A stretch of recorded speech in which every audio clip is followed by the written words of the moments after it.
Taste Daily. Taste the Daily. Holidays nale adu namma GT Holidays da, South India's #1 travel brand. So game changer disappointment tarvata the second Sankranti release of the year వచ్చేసింది Daaku Maharaj directed by Bobby Kolli. So ఒక strong disclaimer, మీకు సినిమాలో mass moments ఉంటే చాలు, బాలకృష్ణ గారి movies నేను enjoy చేస్తాను and నాకు దాంట్లో మాస్ మూమెంట్స్ ఉంటే చాలు అనుకుంటే మీరు ఈ రివ్యూ అసలు చూడాల్సిన అవసరం కూడా లేదు. మీరు డైరెక్ట్ గా థియేటర్కి వెళ్ళి ఎంజాయ్ చేయొచ్చు. ఈ రివ్యూ అసలు మీకు అవసరమే లేదు. కానీ దాన్ని మించి సినిమా అనేది ఎలా ఉంది అని తెలుసుకోవాలనుకుంటే కంటిన్యూ చేయండి. నాకు యాక్చువల్లీ ఈ 3 సంక్రాంతి రిలీజెస్ లో I was most hype for Daaku only. ఎందుకంటే మీ ఛానల్ ఫాలో అవుతుంటే మీకు తెలుసుంటది, I'm a fan of Waltair Veerayya.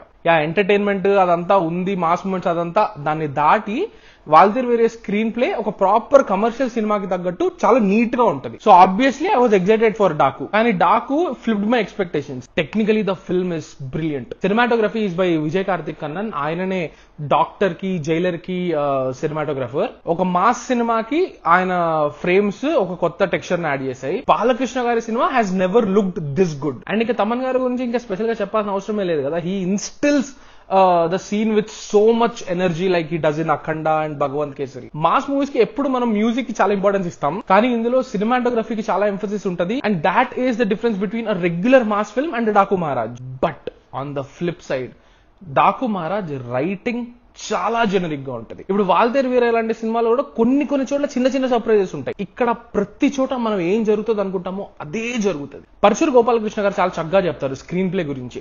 Screen play ఎలా ఉండాలంటే ఆడియన్స్ ఏమనుకుంటున్నారో అది జరగాలి, కానీ వాళ్ళు అనుకుంటున్నప్పుడు జరగకూడదు. డాకు మహారాజ్ లో ఎగ్జాక్ట్లీ మనం ఏం జరుగుతుంది అనుకుంటాము. అంటే మనం చాలా తెలుగు సినిమాలు, చాలా మాస్ సినిమాలు చూసి మనకి ఒక రకమైన ఒక ఎక్స్పీరియన్స్ ఉంటది కదా. ఒక సీన్ అయితే ఇటు వెళ్తుంది, లేకపోతే ఇటు వెళ్తుంది అనే మనకు ఒక ఐడియా ఉంటుంది కదా.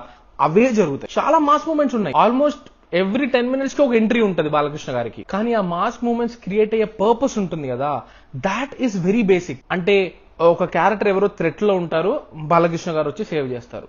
మళ్ళీ 10 minutes లేటర్ వేరే క్యారెక్టర్ ఏదో ఒక థ్రెట్ ఉంటుంది, విలన్స్ ఆల్మోస్ట్ చంపేసేటట్టు ఉంటారు, హీరో వచ్చి సేవ్ చేస్తారు. మనకి తెలుసు బాలకృష్ణ గారు వచ్చేస్తారు, సేవ్ చేసేస్తారు అని. అదే జరుగుతుంది. అది ఒక్కసారో 2 సార్లు అయితే పర్లేదు, ప్రతిసారి అదే జరుగుతుంటే it feels very repetitive. For example ఇప్పుడు Legend movie interval sequence is crazy because all hope is dead అన్నట్టు ఒక మూమెంట్ క్రియేట్ అవుతుంది. The younger Balakrishna is on the verge of dying. మొత్తం ఫ్యామిలీని చుట్టుముట్టేశారు. ఇప్పుడు అందరూ చచ్చిపోతారేమో అనే ఆ జోన్ కి తీసుకెళ్ళాక అప్పుడు the senior Balakrishna entry happens. But imagine అదే సినారియో సినిమా మొత్తం ఒక 4-5 సార్లు జరిగితే 4వ సారికో లేకపోతే 5వ సారికో అదే కిక్ ఉంటుందా? ఫస్ట్ టైం జరిగితేనే కదా ఆ కిక్ అనేది, ఆ సర్ప్రైజ్ అనేది. కానీ డాకులో అలాంటి సినారియోసే, either family members or poor villagers, లేకపోతే wife, somebody or the other is in danger and the hero has to go and protect.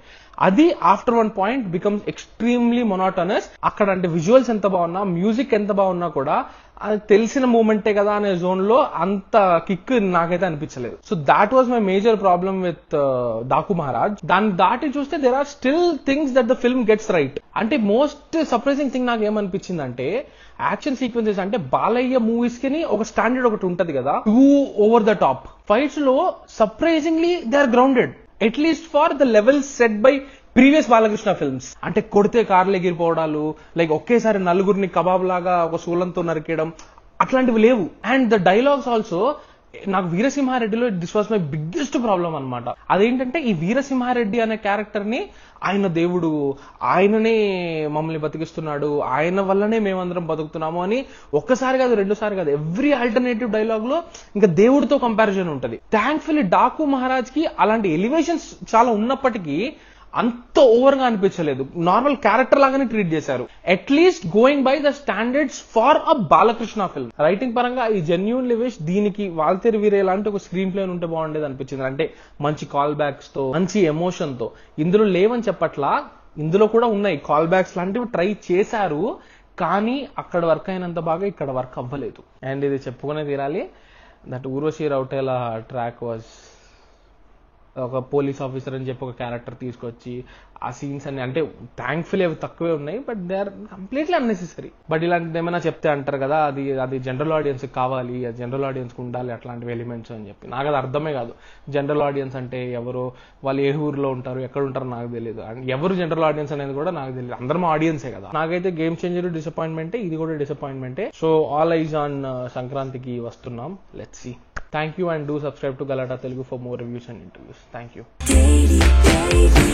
Taste the Daily. Holidays nale adu namma GT Holidays da, South India's #1 travel brand.